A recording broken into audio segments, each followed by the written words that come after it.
ఎవరైతే ఈ ప్రెగ్నెంట్ చేసిన వ్యక్తి ఉన్నారో ఆయన బాబాయ్ అవుతారు. బాబాయ్ అవుతారు. నా వాళ్ళని చనిపోయిందని స్టేట్మెంట్ రాసి ఇచ్చిండు.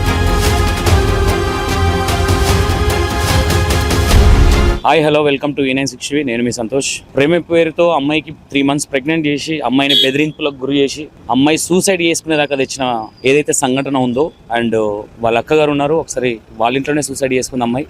ఏం జరిగింది, ఎట్లా జరిగింది, అసలు అమ్మాయికి ఏమైంది, వీళ్ళింట్లోనేనా, ఏం జరిగింది అసలు అనేది ఒకసారి అక్కతో ఏం మాట్లాడింది, అంతకన్నా ముందు ఏమైనా చెప్పిందా వాళ్ళ అక్కకి, అసలు ఏం జరిగింది వాళ్ళ అక్క మాట్లాడిందాం. అమ్మ ఏం జరిగింది, మా ఎట్లా జరిగింది, ఏమైంది అసలు? ఇంతకుముందు అంటే ఇట్లా లవ్ అఫైర్ అని ఏం లేదు సార్. నా దగ్గరనే ఉండేది, చైతన్యపూర్లో ఉండేది. Kothapeta Shivani college final year, degree final year చేస్తుంది. 7కి మంచిగానే మాట్లాడింది, March 7కి మంచిగానే ఉంది. అమ్మ నాన్నతో మాట్లాడింది, చాలాసేపు నాతో మాట్లాడింది నవ్వుకుంటా. మార్నింగ్ లేచేసరికి సూసైడ్ చేసుకొని ఉంది. అంటే మీకు ఇప్పుడు మేజర్గా ఇప్పుడు ఎవరైతే అబ్బాయితోని ఉందో ఆ అబ్బాయి మీకు బాగా క్లోజా? ఎందుకంటే మీ ఇంటి వెనుకనే ఉన్నారన్నారు కదా, అసలు లేదు వాళ్ళ క్లోజ్ అనేది ఏం లేదు, వాళ్ళు మాకు ఏం లేదు అంత రిలేషన్. ఓకే, ఎట్లా ఆ అమ్మాయికి మీ సిస్టర్ కి ఆయనకి ఎలాంటి పరిచయము, ఎట్లా పరిచయం అంటే ఏం లేదు సార్. ఇంత ముందు ఇట్లా అమ్మ వాళ్ళ ఇంటికి వెళ్తుంటే అక్కడ డ్రాప్ చేసి వచ్చిండు, నాన్న ఎక్కిచ్చిండు. అంటే ఇట్లా వెళ్తుంటే నాన్న ఇక్కడ అడ్రోడ్ దగ్గర దించొచ్చిండు. నాన్న ఇక్కడికి వెళ్తుండు, బాబాయి ఇక్కడ నన్ను డ్రాప్ చేసినంటే సరేలే ఓకే అన్నాడు, అంతే సార్. ఎవరు మీ సిస్టర్ చెప్పారా మాట? బాబాయ్ అతను ఎవరైతే ఈ ప్రెగ్నెంట్ చేసిన వ్యక్తి ఉన్నారో ఆయన బాబాయ్ అవుతారు. బాబాయ్ అవుతారు. ఓకే, బాబాయ్ అవుతారు. నాకు మ్యారేజ్ అయ్యి కూడా 1 year అవుతుంది. ఉన్నూరు అమ్మాయినే చేసుకుని లవ్ మ్యారేజ్. ఆయనది కూడా love marriage? Love marriage sir. ఆయన ఏ క్యాస్ట్ అబ్బాయి? ఆయన యాదవ్స్. అమ్మాయి కూడా యాదవ్స్. లవ్ మ్యారేజ్ చేసుకున్నాడు. 1 year అవుతుంది మ్యారేజ్ అయ్యి తనకి. ఓకే, ఎప్పుడన్నా మీ ఇంట్లోనే ఉండేది కాబట్టి ఎప్పుడన్నా ఆమె ఫోన్లు మాట్లాడడం కావచ్చు, చాటింగ్ చేయడం కావచ్చు, ఎప్పుడైనా చూడడం జరిగింది? లేదు సార్, ఏం లేదు. నా ఫోన్ అప్పుడప్పుడు యూజ్ చేసుకునే, కానీ నా దగ్గరనే ఉండేది. నైట్ టైంలో తన దగ్గర ఉండేది కాదు. ఏమన్నా పెట్టుకున్నా అంటే కాలేజ్ తరఫు నుండి ఏమన్నా వచ్చినా కూడా ఫ్రెండ్స్కి చేసుకొని ప్రాజెక్టులు అవి పెట్టించుకొని రాసుకునేది, అంతా బాగానే ఉండేది. చాటింగ్ కానీ ఫోన్ కానీ నాకు రావడం కానీ ఏం జరగలేదు ఇంతవరకు. ఓకే, ఆ మధ్య సూసైడ్ చేసుకునే ముందు మీ సిస్టర్ బిహేవియర్ ఎలా ఉంది? బాగానే ఉంది సార్, మంచిగానే మాట్లాడింది. కాకపోతే అమ్మ వాళ్ళకి ఫోన్ చేసి నాన్న ఇట్లా సెల్ తీసుకో అని బెదిరించిండు, అమ్మ నాన్న తమ్మని చంపుతా అని బెదిరించిండు అనేసి. అంటే ఏం టెన్షన్ పడక నాన్న, రాంగ్ నెంబర్లు వస్తున్నాయి. నేను పొద్దున్నే స్టేషన్కి వెళ్ళి కేసు పెట్టి అడుగుతా, కేసు పెట్టి పోలీసులకు చెప్తే నువ్వేం టెన్షన్ పడకంటే అన్నది. అమ్మ వాళ్ళు 9:30కి మాట్లాడింది, 10:40 దాకా పడుకోలేదు. అప్పటిదాకా మంచిగానే ఉంది నాతో. బిర్యానీ బుక్ చేయమన్నది, తిన్నది. మా ఆయనతో నాతో మంచిగా మాట్లాడి మంచిగా ఉంది నవ్వుకుంటా. ఓకే, అయితే ఇప్పుడు మేజర్గా ఇప్పుడు అతను మీ ఇంటెనకనే కాబట్టి మీరు గౌడ్స్ ఇంటెనకనే కాబట్టి ఊర్లో ఎన్ని months అవుతుంది హైదరాబాద్కి వచ్చే అమ్మాయి? అంటే మీ నాన్నగారు ఒకటి చెప్తున్నారు, మీరు ఒకటి చెప్తున్నారు. ఇది ఎంతవరకు కరెక్ట్? ఇది అంటే మీ నాన్నగారేమో బీటెక్, ఐ థింక్ బీటెక్ అయిపోయిందా ఇప్పుడు?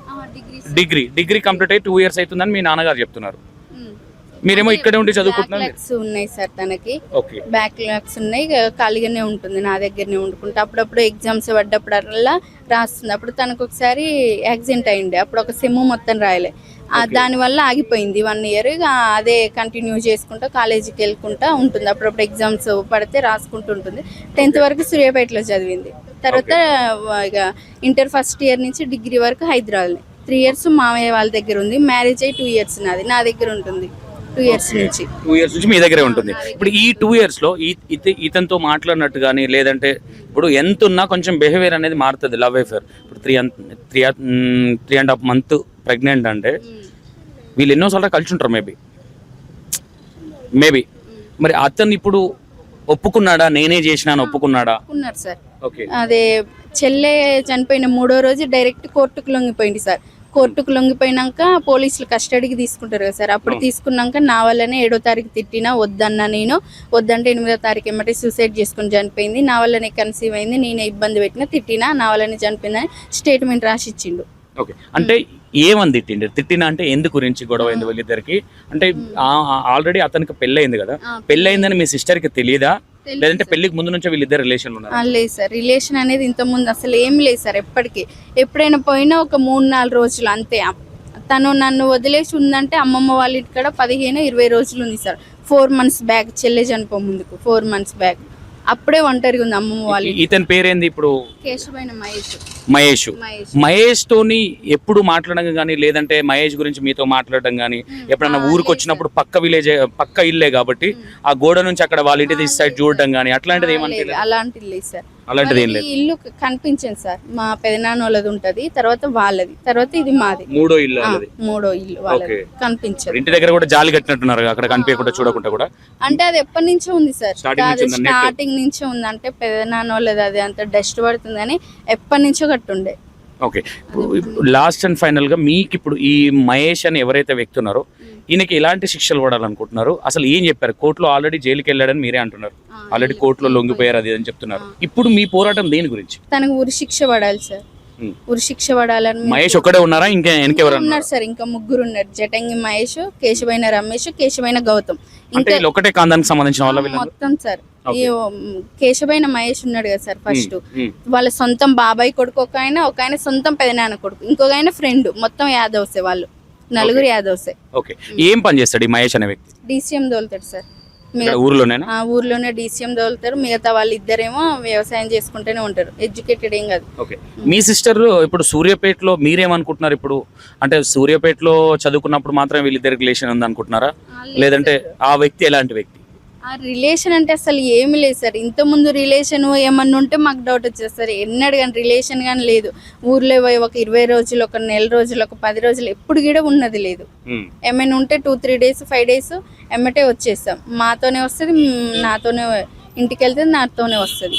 మరి ఎట్లా జరిగింది అనుకుంటున్నారు? ఇప్పుడు మీతోనే ఉండే అమ్మాయి కదా, అంటే అమ్మమ్మ 3.5 months ప్రెగ్నెంట్ అంటే మినిమమ్. ఇప్పుడు మహేష్ ఒప్పుకున్నాడంటే మహేష్ ఇంకోటి మీ విలేజ్ గ్రూప్లలో కూడా ఏదో ఆడియో పోర్ట్రేషన్ చేస్తున్నాడు. ఏంటి అది అసలు ఏమని పోర్ట్రేషన్ చేస్తున్నాడు? పెట్టింది సార్. అంటే ఇట్లా ప్రెగ్నెన్సీ కారణం ఒంటరిగా ఉందంటే అమ్మమ్మ వాళ్ళ ఇంటికాడ సార్. 4 months బ్యాక్ 20 days ఉందని ఇంత ముందు అన్నాడు, అదే మాకు డౌట్.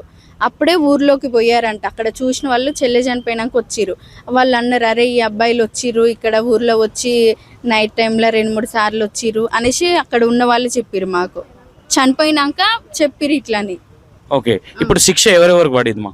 నలుగురికి పడాలి సార్. వాళ్ళు ముగ్గురు వచ్చిర్రంట, ఇతను నలుగురు దాచారం వెళ్ళిరంట.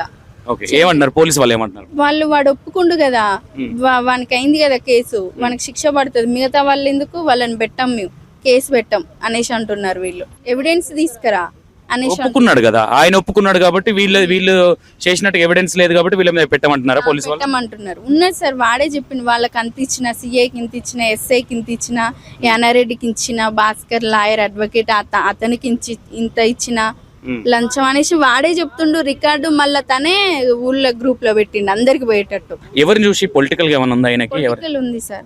ఒట్టి జానయ్యతో చేపిస్తున్నారంట, మా ఊరు సర్పంచ్ తోని. సర్పంచ్ ఎవరు? వాళ్ళ రిలేషన్ అని విన్నాను. రిలేషన్ సార్, వాళ్ళు కేశమైన వాళ్ళు, వీళ్ళు కేశవ వాళ్ళకి దగ్గర. ఓకే.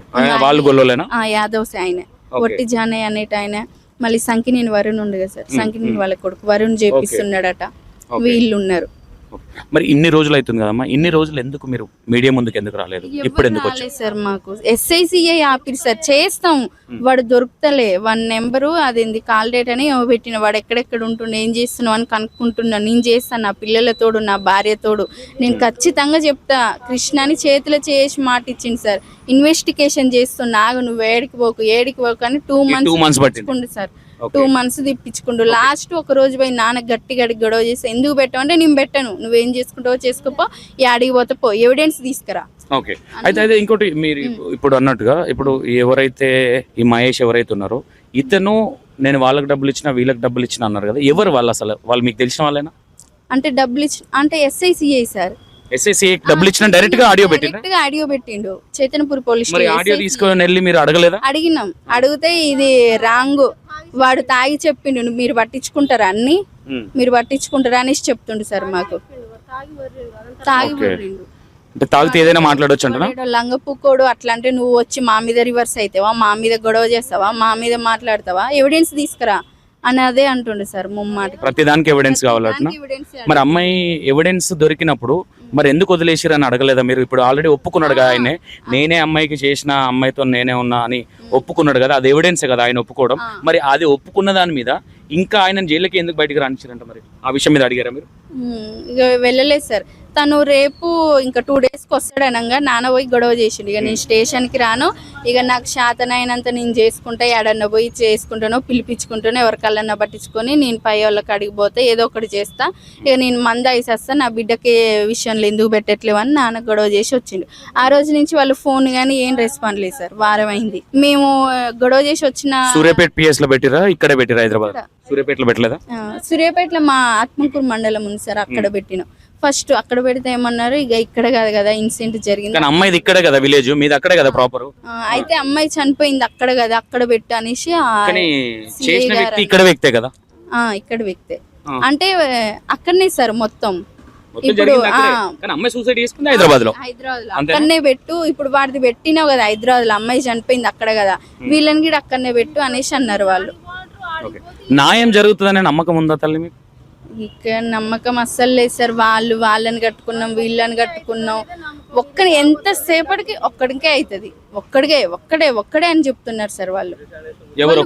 అంటున్నారు సార్ వాళ్ళంతా, మేము 6 లక్షలు ఇచ్చినాం, 4 లక్షలు ఇచ్చినాం, అందుకే కేసు కావట్లేదు అని చెప్తున్నారు. అంటే ఒక అమ్మాయిని చంపేసి డబ్బులు ఇచ్చేస్తే కేసు పట్టించుకోరంటనా? ఈ మాట అడిగారా మీరు పోలీస్ వాళ్ళని? మరి మీ పేర్లు ఎత్తుతున్నాడు కదా, ఒక్క నిమిషం తల్లి, మీ పేర్లు ఎత్తుతున్నాడు కదా సార్, తాగి ఏదైనా మాట్లాడొచ్చా? అది వచ్చినాక ఎమ్మటే అన్నాను సార్. రికార్డు తీసుకుపోయి సార్ ముందట మా మామయ్యలు 3 వచ్చి, నేను, మా హస్బెండ్, అమ్మ, నాన్న, తమ్ముడు అందరం మేము ఒక 10 మందికి పోయి అడిగి గొడవ చేసినాం. అంటే వాడు తాగి మాట్లాడిండు, బై లంగపుక్కడు తాగి మాట్లాడితే నువ్వు మా మీదకి సీరియస్ అవుతావా, మా మీదకి సీరియస్ అయ్యి మమ్మల్ని రివర్స్ చేస్తావా అంతుందని, కానీ భద్ర ఎస్ఐ సీరియస్ అయ్యిండు మా మీద, వెంకటేశ్వరరావు కూడా ఇద్దరు. ఓకే ఓకే, వాళ్ళు కూడా మీకు మీరు ఏమనుకుంటున్నారు? వాళ్ళని డబ్బులు ఇచ్చి మలుపుకున్నారన్న ఖచ్చితం సార్. వాళ్ళు డబ్బులు తీసుకురు కాబట్టి. ఎవరు తీసుకున్నారు అనుకుంటున్నారు? ఎస్ఐ ఇద్దరు. ఓకే, డబ్బులు వాళ్ళ పేరేంది? ఏపీఎస్ వెంకటేశ్వరరావు, సిఐ, ఎస్ఐ ఏం భద్రయ్య. డబ్బులు తీసుకొని ఏపీఎస్ వాళ్ళది చైతన్యపురి పిఎస్. ఓకే, అసలు రెస్పాండ్ అవ్వట్లేదు. మీరు వెళ్తే కూడా రెస్పాండ్ అవ్వట్లేదు. మేము వెళ్తున్నాం సార్, వెళ్తుంటే చేస్తాం కృష్ణ చేస్తాం ఇది ఒకటే మాట. 2 months నుంచి సార్ వాడు బెయిల్ మీద బయటకు వచ్చేంత వరకు వెయిట్ చేసిరు. ఇప్పుడు ఎన్ని రోజులు శిక్ష పడ్డది అబ్బాయికి, మహేష్ అనే అబ్బాయికి? 2 months ఉండొచ్చింది సార్, బెయిల్ తీసుకొని బయటకు వచ్చిండు. ఓకే, అంతకన్నా ముందు మీ అమ్మాయి మీ సిస్టర్ కి బెదిరింపు కాల్స్ వచ్చినాయి, ఏమని వచ్చినాయి బెదిరింపు కాల్స్? వాళ్ళు ఏం మాట్లాడలేదు సార్. ఏమైనా ట్రావెల్ చేస్తున్నట్టు వెహికల్ సౌండ్ ఉంటుంది సార్, అదే వస్తుంది. మేము మాట్లాడుతున్నాం తప్ప వాళ్ళు మాట్లాడలే. ఎవరు అన్న నేను. ఆ రోజు మా హస్బెండ్ ఆఫీస్కి వెళ్ళి ఉండే, ఆ రోజు 9:40 అట్లా వచ్చింది. నాకు వచ్చినాయి. తన దగ్గర ఫోన్ లేదు సార్, నాదే ఉండేది. ఫోన్ వాడేది కదా. వాళ్ళు చెప్పింది ఏంటంటే సీక్రెట్ ఫోన్ ఉందని చెప్పేశారు వాళ్ళు. ఎవరు చెప్పారన్నమాట? కేశవైన మహేష్ మీ సిస్టర్ కి ఫోన్ ఇచ్చిండా? ఫోన్ ఇచ్చినా, నేనే ఇచ్చినా, ఫోన్ నాతో మాట్లాడేది అని చెప్పిండు. అది ఇట్లా CDR తీసిరు వాళ్ళు. జటంగి మహేష్ అనే వ్యక్తి ఈ ఫోన్ కి చేసినట్టుంది, వాళ్ళ బావ చేసినట్టుంది, జైలుకి పోయింది వాళ్ళ బావ చేసినట్టుంది, చెల్లెకి వాళ్ళ బాబాయ్ చేసినట్టుంది, ఇంకో వాళ్ళ అన్న చేసినట్టుంది, 4 చేసినట్టుంది. వాళ్ళని పెట్టంటే పెట్టట్లేదు సార్. వాళ్ళు కాదు అని చెప్తున్నారు. మా ముందే కూర్చోబెట్టి మా ముందే తీసి చూయించారు, వీళ్ళే అని, మీ ఊరోళ్ళే అని. తర్వాత వాళ్ళు లేరు అనేసి చెప్తున్నారు. ఓకే, ఇప్పుడు ఒక ఆడియో రికార్డ్ బయటకు వచ్చింది. ఆడియో రికార్డ్ లో ఏమంటున్నాడు, నన్ను వాడేం ఇక్కడ వీడేం ఇక్కడ కొన్ని లాంగ్వేజ్లు తీసుకున్నాడు. అంటే ఏంటి, ఈయన పొలిటికల్ గా ఏమైనా ఉన్నాడా, లేదంటే ఈయన ఎవరు ఉన్నారు అనుకుంటున్నారు మేజర్ గా? పొలిటికల్ రౌడీ ఆయన సంకినేని వరుణ్ ఉన్నాడు కదా సార్, ఆయన నడిపిస్తుండంట. సంకినేని వరుణ్ ఆయన ఏ పార్టీకి సంబంధించిన వ్యక్తి? బీజేపీ. ఇప్పుడు జటంగ్ మహేష్ అనేట ఆయన రౌడీ సార్. అతని మీద ఇంత ముందు చాలా కేసులు ఉన్నాయి, సూర్యాపేటలో ఉన్నాయి, ఆత్మకూరులు ఉన్నాయి. ఏమైనా ఉన్నాయి అంటే ఈ అమ్మాయిలకు సంబంధించిన కేసులు ఏమైనా ఉన్నాయా? బయటకి ఏమున్నాయో తెలియదు, కేసులు అయితే ఉన్నాయని తెలుసు, ఏ విధంగా ఉన్నాయో తెలియదు. ఇట్లా గొడవలల్లో కొట్టుకోవడం, తిట్టుకోవడం. మీకు ఓవరాల్ గా మీకు ఏమనిపిస్తుంది అమ్మ, న్యాయం జరుగుతుంది అనుకుంటున్నారా? ఈ పోలీస్ వ్యవస్థ మీద నమ్మకం ఉందా మీకు? ఇప్పుడు వాళ్ళ మీద అయితే అస్సలు నమ్మకం లేదు సార్. మీడియా ముందన్న మాట్లాడితే పెద్ద నాయకులు చూసి వాళ్ళన్నా రెస్పాండ్ అయ్యి వాళ్ళన్నా న్యాయం చేస్తారేమో అని అనుకుంటున్నాను సార్. Okay, thank you. చూసారు కదా, ఒక ఆడపిల్లకి సరే ఏం జరిగింది ఏందనేది, వీళ్ళు అనేది ఏంటంటే ఎవరైతే తప్పు చేసారో వాళ్ళకి శిక్ష పడాలి, లేదంటే ఎంక్వైరీ చేయండి ఎవరెవరు ఉన్నారు వెనక. ఎంక్వైరీ చేయమంటే కూడా శాతం అవుతలేదంటే అంటే డబ్బులకు అమ్ముడు పోతున్నారా, డబ్బుల కోసమే పనిచేస్తున్నారా? ఈ సిఐ గారు కావచ్చు, ఎస్ఐ గారు కావచ్చు, అసలు ఏమనుకుంటున్నారు అంటే ఒక ఆడపిల్ల జీవితాన్ని డబ్బులతో పోలుస్తున్నారా వీళ్ళు? అంటే ఏమనాలి వీళ్ళని? ఒకటి ఆలోచించండి. అంటే సరే, ఇప్పుడు మహేష్ అనే వ్యక్తి రెడ్ హ్యాండ్గా ఒప్పుకున్నప్పుడు వెనక ఎవరెవరు ఉన్నారు? ఆడియో కాల్లో జట్టంగి మహేష్ ఎవరు మాట్లాడింది? ఆడియో కాల్ మాట్లాడింది. ఆ ఆడియో కాల్లో జట్టంగి మహేష్ ఒకరొకరికి వార్నింగ్లు ఎందుకు ఇస్తున్నాడు? ఇవి తాగి మాట్లాడిండి అని మాట్లాడడానికి ఎస్ఐ గారికి ఎట్లా మాటలు వస్తున్నాయి? అసలు ఏమనుకుంటున్నారు వీళ్ళు? అంటే డబ్బులు ఇస్తే దేనైనా కొట్టేస్తారా, దేనైనా పక్కన పెట్టేస్తారా? అంటే ఒక ఆడపిల్ల జీవితాన్ని ఖరాబ్ చేయడానికి ఎవడిచ్చిండు హక్కు? ఓకే, చూద్దాం. వాళ్ళ ఫాదర్తో వాళ్ళ మదర్తో కూడా మాట్లాడి మరి ఏంటిది అవసరమైతే ఆ పోలీస్ స్టేషన్ దగ్గర కూడా వెళ్ళడానికి ప్రయత్నిద్దాం. ఓకే, ఎందుకంటే ఇది ఒక ఆడపిల్లకు సంబంధించిన విషయం. ఆడపిల్ల తప్పుందా, లేదంటే అబ్బాయి తప్పుందా, లేదంటే పేరెంట్స్ తప్పుందా అనేది పక్కన పెడితే ఒక ఇష్యూ జరిగిందంటే దాని మీద రెస్పాన్స్ ఇవ్వాల్సిన బాధ్యత ఎస్ఐ గారికి ఉంది, సిఐ గారికి ఉంది. అంటే బాధితులు వస్తుంటే నువ్వు 2 నెలల నుంచి నువ్వు జరుపుతున్నావు అంటే ఎంత లంచం తీసుకున్నావు వాళ్ళ దగ్గర? అంటే ఎవరికి అమ్ముడు పోతుర్రు, ఎవరి మోచేతి నీళ్ళు తాగడానికి మీరు ఇవన్నీ చేస్తున్నారు? మాట్లాడదాం ఒకసారి. ఆ పోలీస్ స్టేషన్ దగ్గర కూడా వెళ్ళడానికి ట్రై చేద్దాం. Okay, thank you so much.